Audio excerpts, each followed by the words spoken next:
All right, hello and welcome everyone to yet another episode of The Spotlight. And that's exactly what we are going to do. We're going to spotlight yet another awesome producer and her show.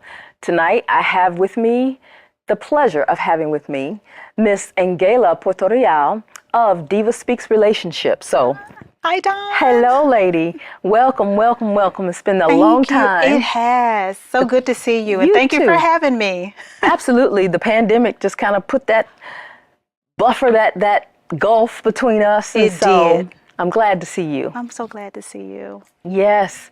So let's start with this name, because I know everybody, what's Portorreal, who may not have seen the show yet. Okay. So give me the origin of that name. AnGala Portorreal, my last name. Both. Okay, AnGala, my birth mom, may she rest in peace. I never knew her. Okay. It is rumored that she is part Ethiopian. Okay. So that's where AnGala comes from. Mm-hmm. Portorreal is my husband's name. Mm-hmm. He's from the island, the Dominican Republic. Mm-hmm. So, you know, I have this arrogance about me now that I say our name better than he does. Oh, okay. All right. Well, there's a lot of history and a lot of culture in there, and I can see Ethiopia. I can see it. So that's beautiful. Thank you. Yeah. And if you will, let's give us a little bit of background about DivaSpeaks. Where does that come from? Okay. So I started, so it was back around I think it was like the year 2019. Mm-hmm. And I was on a road with my husband, and we would listen to various shows in the truck. And some of I don't want to call the name, but it's a nationally syndicated radio show. Okay. And they would dispense advice, and I would always have a different perspective, not necessarily having a rebuttal or finding their advice to be problematic. I just thought that there was more that could have been offered to the conversation than what was presented, especially to readers or followers or fans that took the time out of their day to write into the show in hopes that their letter would be heard and to get some feedback. Right. So that was number one. Number two, I just thought it continues to be disheartening to listen to some of the information that is being broadcasted, and then at the end of it to be, you know, the people, whoever is in the subject matter, you know, you're making fun of them. So I decided to, at that time, start a podcast. And I did. DivaSpeaks Relationship Podcast was formed. And the more I got into it, you know, people from, you know, where I graduated high school, they helped me to remember I've always been that girl. Wow. I don't know. I didn't make the connection. But I've always been the girl, the young woman that people always sought out for advice. I've always been the person, even in between marriage 1 and 2. Okay. You know, family members would come to me, come to my house, invite me over, bring their friends over, and I'm the person that people would want to sit down and talk to about what was going on. I've always had that gift. Okay. So I decided to do the podcast, and that's where it started. And from there, oh my God.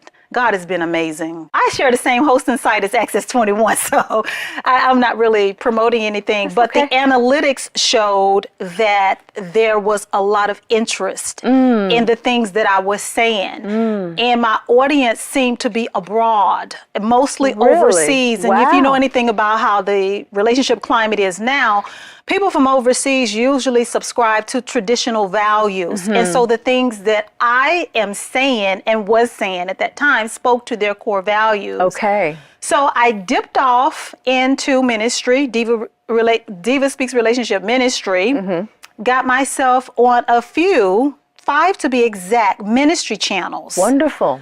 And if you add that to the fact that Access 21 has a Roku channel. Right. So at one particular time last year, I was on 8 different Roku channels. Wow. And I was getting feedback from each of them. All of them were saying the same thing, that the numbers were great, this and that. And I decided at that time, I want to see if I can get my own Roku channel for my show, right?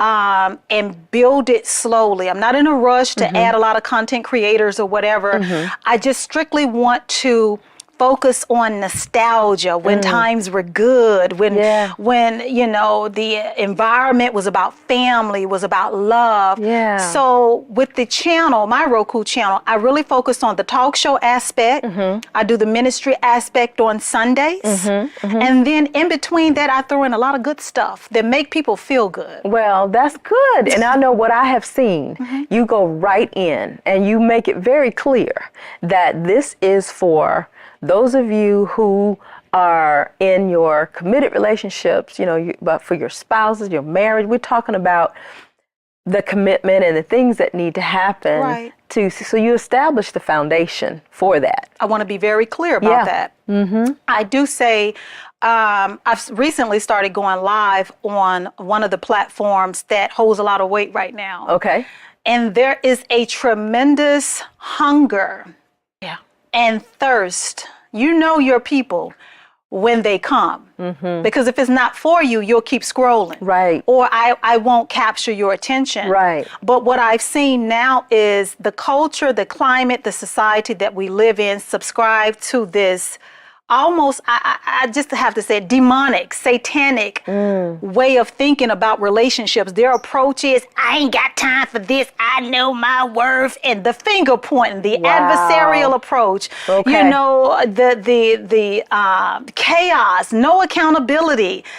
I'm just saying, this is not what it should be. So on my platform, just like you said, I am quick to let you know, if you like that type of entertainment, if you like the men versus the women and the finger pointing, my show is not for you. My content will bore you to death because I want to talk to the grown people. Okay. I want to talk to the people, even if you're not married, there's substance in what I'm saying. Right. Because I find that it is not when times are good that you want or you need anything. When you're first meeting somebody, well, there may be a conversation on what to identify as a red flag, a green flag, when to pump the brakes. But I find that people are in need when the enemy attacks the relationship. Okay, yeah. You are in need when something unexpected happened. It doesn't always have to be something that your spouse or your significant other has done. But for example, the death of a parent could trigger something and throw the relationship off base. Okay. Bad association can infiltrate your relationship. Okay. I know that personally. Okay. I know that bad association spoils useful habits, and I've watched how the enemy came in like a flood and almost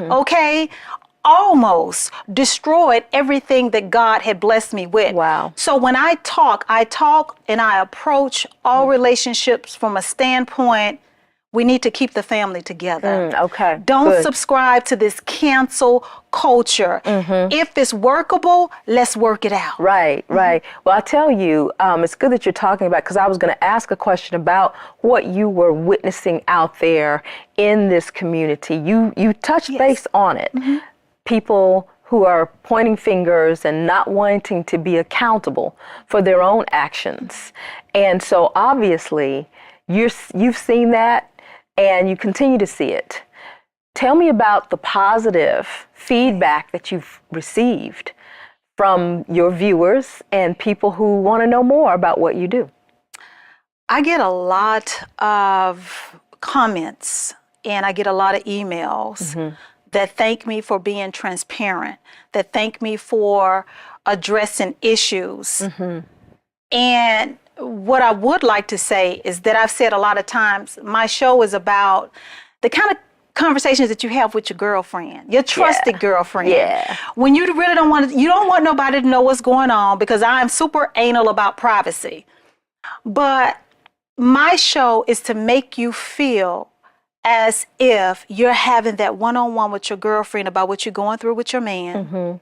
And you know that once this is over, this is where the conversation stays. Okay, yeah. I have received feedback that is what's coming across to my listeners. Good. And they like that because, I value privacy. And if you're tuning in and if you're a loyal supporter, you value privacy too. And that's the one thing I'm talking about, things that you don't want to talk about, private matters, things that may be going on in the home or your relationship or your marriage that I can't talk to my family, mama, pawpaw, grandmama and them, because if I tell them, they're going to give me their opinions, and based on how they're feeling that day, I may get something different versus what God may have in store for me or God's plan and will for my life. So I'm going to just tune in to somebody that's got some basic common sense, a moral compass, and a woman of a particular age, and I'll hear. And if something grabs me, then I can take that and apply that in my own relationship. Right. And also, too, you were saying if you tell mama or you tell some family members, they'll bring their generation or the way they responded to those things. And a lot of things have changed. A lot, I think women have more of a voice now than a lot of past and previous generations. True. And we always do want to make sure that things are balanced, when you talk about male, female, or the spouses and your significant other's opinion, you want to make sure that there's that balance. Of course. So that's another reason I would think would be in order for you to just kind of talk to people directly, and they can tune in and they can hear an unbiased, fresh and relatable perspective. Very much so. Yeah. Very much so. That's good. I believe in balance. I believe it depends on, what kind of litter, because that's the direction now that the show has taken across all platforms, is addressing letters and issues that speak to basically what the premise of the show, but now you can hear that someone else is going through something that you may be going through, or you're trying to survive. Right. Or, you're healing from. So in the letters, depending on, I hate to say this, depending on who's at fault, I'll address that gender. I recently had a letter, saddest thing, from a husband whose wife was pregnant. This is her third pregnancy, for example. And turns out her little secret came out. The wife is pregnant for someone else, possibly. Ooh. And the wife has given the husband something. The gynecologist. Okay. An STD. Right. Let's just say. So typically what you'll see on different social media platforms, you will hear a lot of gender bashing. Yeah. And because I am a certain gender, it would seem that I would point the finger at him, and not hold her accountable for what she's done. Right. But what I did in this particular instance was I did address, the person that was wrong, but I also let the male know that, I see some issues with you too. Okay. Having that balance. Okay. Well, that is a very sticky situation. Very. And unfortunately, I think it happens a lot. I think it happens a lot, and then you bring children into it. And so that's another whole dynamic, right? I would say that's the saddest thing, is when a relationship or a marriage begins to crumble. And you have children involved. Yeah. And the two of you are trying to figure it out. And the children not necessarily are trying to pay attention, but is right there in the forefront. Yeah. They're in the home. They're listening to the arguments. They're watching how the two of you are interacting with one another. Right. And the saddest thing is that's going to be imprinted in their mind. And when they grow up to be adults, it's a real possibility that they will repeat what they've witnessed. Yeah. So, that's unfortunate. Well, I'm glad that you brought that up. I like that you brought that specific thing up. And I am curious, of course, because, your show is, DivaSpeaks Relationship. What did you say to the gentleman? Oh, Dawn, you're trying to get me in trouble. Well, now, let me back up. It's everywhere now. That may not be what you shared on your show. It is. It is? Yeah, I shared it. Okay, well, I didn't see that episode. Okay, so let me back up a little bit. Okay.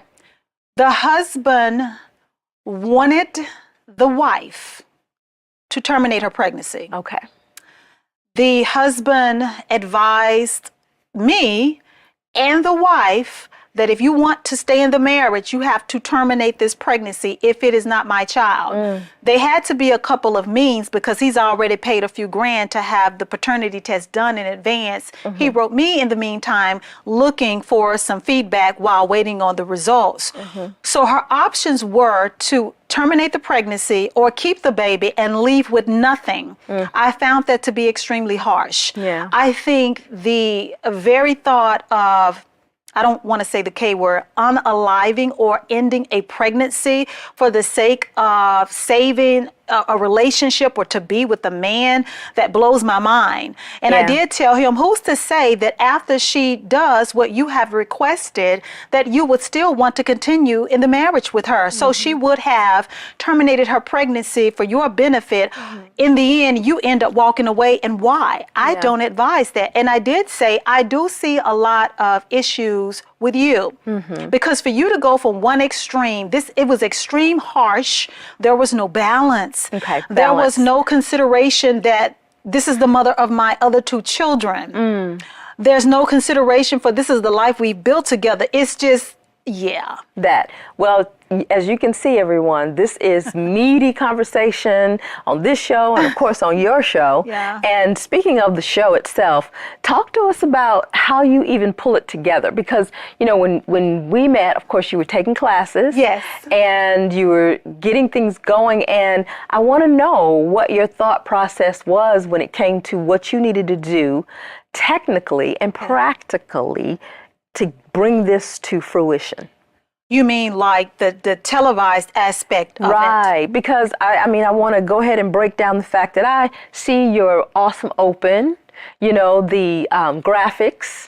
That, you know, are, very nice, very nice. And in one episode I saw where there was a music video that opened the episode. And, you know, so those types of things, they take thought, they take time, they take... Oh, I see where you're going. Yeah. What do you need? What were you thinking about? What do I need to do and how am I going to do it? So... there was a lot of challenges. You spoke of it earlier. When I started the classes here, I think we were in the thick of COVID. So we already had, and we were faced with some challenges. And then I remember not being able to utilize the studio like I wanted to, because being in the studio, it has a different appeal. People are attracted to that. You're more credible when you're in the studio. So I was thinking, what can I do to film at home and still draw them in? And I've heard that the first few minutes of a show is where you can capture the audience or you'll lose them altogether. So I made up in my mind that just like the Wendy Williams show, the Oprah show, and every show that has been successful, you know, prior to me having the idea, they've always had an opening. So what I did was I did my due diligence and I sought out services that I could pay for, that would put together an opening that would capture you right away. Because the show is called Diva Speaks. So you need to feel when you tune in, okay, diva, okay, oh, I get it. Okay, she a diva. And I'm talking a lot. So so I knew I had to do that. Being here as a part of the Access 21 family, you know, you learn about lights, you learn about sound, you learn about all of that.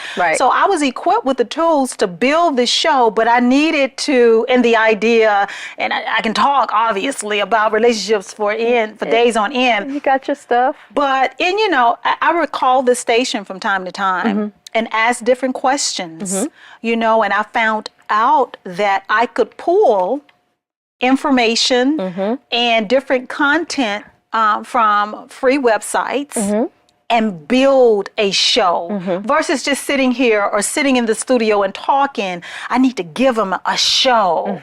You know, what do shows that are the most successful have that are in my genre or that I like, that captured me? It's always been the show where you got a little bit of this, a whole lot of that, and then I got a little bit of this on the way out. There you go. That's what I'm giving. That's what I'm serving. All right, and that's the answer to the question that because I'm going for that entire package. And that's what a lot of people are looking for. And in this day and age, a lot of times people are just flashing, and they shouldn't do that. We don't want to encourage that, where you're just scrolling and looking at everything. And like you mentioned before, if people are of this mindset where they're pointing fingers or they get caught up in that, then you need to bring something different. And that's what you do. And then you just articulated it perfectly when it comes to knowing that they still need to see a show. They do. And it still needs to be attractive. It still needs to pull you in. It does. So, very good. Thank you. Yeah. Thank you. Very good. And of course, I often hear you talk about your faith and how that has helped you in your own personal relationships, and then giving out to others. So talk to me a little bit about that. How do you bring that into the mix? Oh my goodness. What do you So for people that don't know, I am born and bred and a native of Dallas, Texas. Okay. My church home for many, many years until I moved here was the Potter's House. Okay. Under Bishop T.D. Jakes. I remember him saying something in the 90s. I don't know why it stuck with me, but it stuck with me. And it wasn't until I started to turn DivaSpeaks into a business versus entertainment that it clicked. Okay. All of a sudden, that sermon or that snippet of that sermon that I heard, it just shot out. He said that when you are operating in your divine purpose, the enemy will fight you the hardest in the very thing that you were called to do. I am not exempt from that. The moment that DivaSpeak took on a business, a brand, it became a brand, the very precise moment when I started DivaSpeaks Relationship Ministry, Satan went for my neck. I feel comfortable sharing that.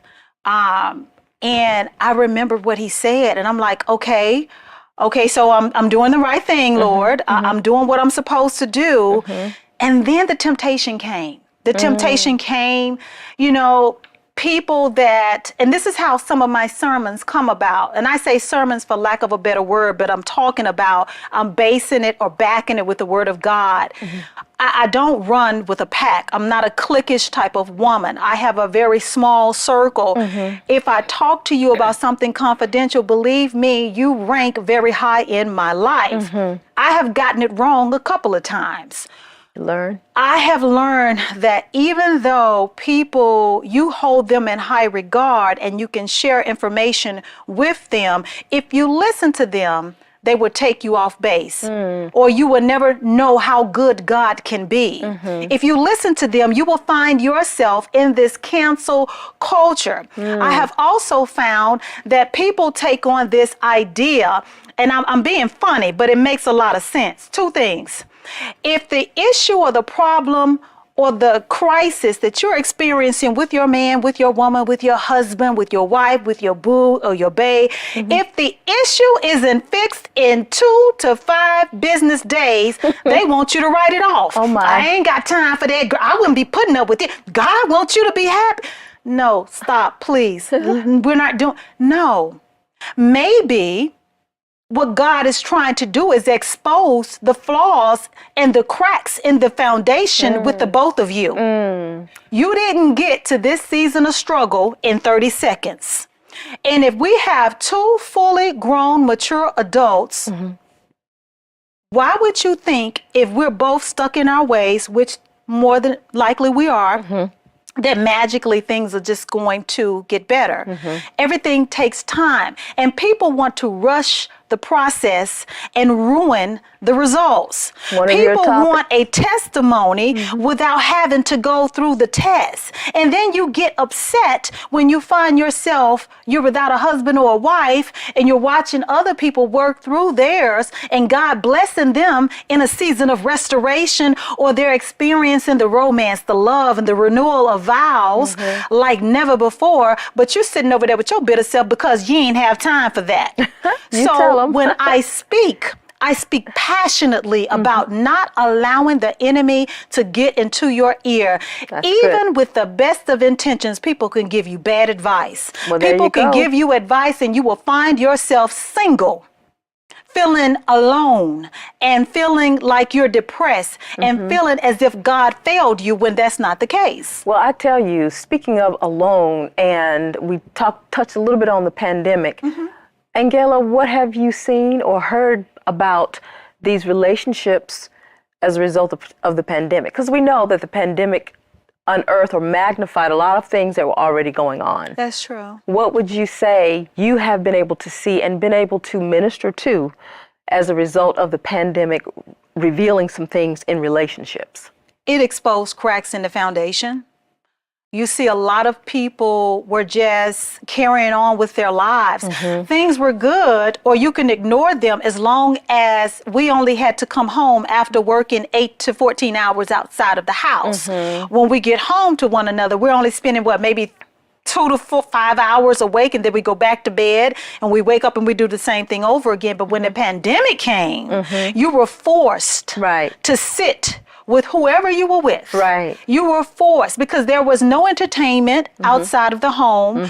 Most people were quarantined. We did go through that season. Right. So now you get to look at who your spouse or who your significant other has actually evolved into. Wow. And now you're getting to see that I don't really like this. I don't really like this person.